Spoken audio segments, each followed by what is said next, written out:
Hi, ఇవాళ మనం power factor గురించి మాట్లాడుకుందాం. సో పవర్ ఫ్యాక్టర్ని ఎలా డిఫైన్ చేస్తారు, ఎలా మెజర్ చేస్తారు అంటే it is the ratio between the real power and apparent power. Okay, so real power ఏంటి అంటే ఏదైతే ఒరిజినల్ పవర్ మనం ఒక థింగ్ని రన్ చేయడానికి యూజ్ చేస్తున్నాం, లైక్ ఏ మోటార్, ఫ్యాన్, సో ఆ పవర్ని మనం రియల్ పవర్ అంటాం.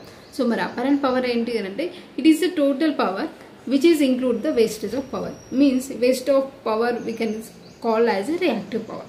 Okay na? సో మనము మోస్ట్ ఆఫ్ ద హౌసెస్ మనం యూజ్ చేసే డొమెస్టిక్ పర్పస్లో పవర్ ఫ్యాక్టర్ అనేది యూనిట్గా ఉంటుంది. సో ఇండస్ట్రియల్ పర్పస్లో మాత్రం due to the heavy loads, okay, so power factor అనేది లెస్ దెన్ 1 ఉంటుంది. సో అప్పుడు మనకు పవర్ సిస్టమ్ మీద ఎక్కువ లోడ్ అనేది పడుతుంది అనమాట.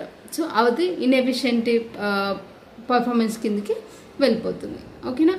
సో ఇలా మనం పవర్ ఫ్యాక్టర్ని మెజర్ చేస్తాం. Okay, next video will discuss about the star and delta connections. Bye.